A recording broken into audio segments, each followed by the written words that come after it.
Good Thursday morning, 1 John chapter 3. Today's passage reminds us of the privilege and the responsibility that we are given as children of God.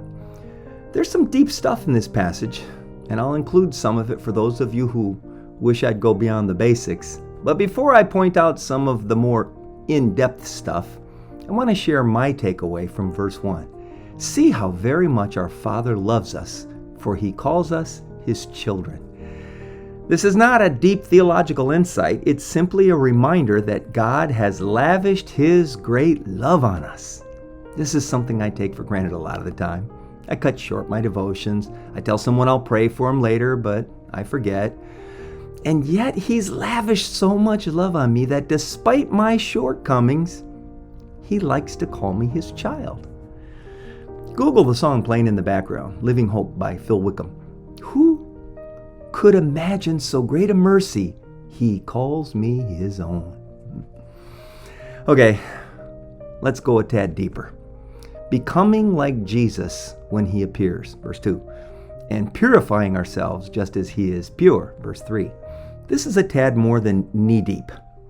On one hand, there is a present purification and becoming like Jesus now, and at the same time, there's a purification and becoming like Jesus that's still to come.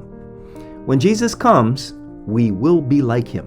In 1 Corinthians 15, the Apostle Paul makes much to do about the importance of our physical resurrection. 1 Corinthians 15:51 is a song I've been singing since right after I got born again. Changed in the twinkling of an eye. We're going to be given bodies that are imperishable, and we will be like Jesus. This is kind of hitting me pretty hard today as I'm on my second day of sobriety from gluttony and lethargy. I joined CrossFit last Tuesday.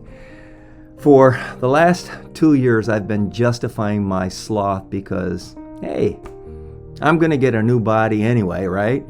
I can eat whatever I want. I can sit on my glutes and veg in front of the TV since this body doesn't seem to matter anyway, right? No. And here's where we jump into the deep end of our devotion this morning. Verse 3.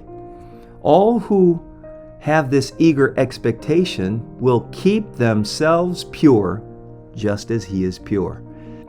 See, not only is there a future transformation that makes us like Jesus, there is a present transformation of us becoming like Jesus. So why do we bother purifying ourselves? Why discipline our bodies? Because our hope gives us faith to believe that it's worth it. When we choose to obey God rather than sin despite knowing we will get new bodies, our faith is made active. And in the words of James, our faith and our actions work together. Our actions make our faith complete, James 2:22.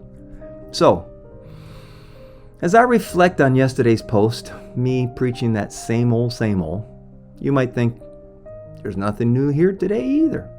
And you're probably right. However, maybe you're hearing this same old for a reason. If you're one of the deep thinkers, maybe there is something here for you today. Something to really reflect upon as you ask yourself, is my faith made active in the way I live? Lord, as I eagerly expect Your return, help me to realize how keeping myself pure in the here and now is an important part of helping others to see the love You have lavished on me. Amen. God bless you. See you tomorrow.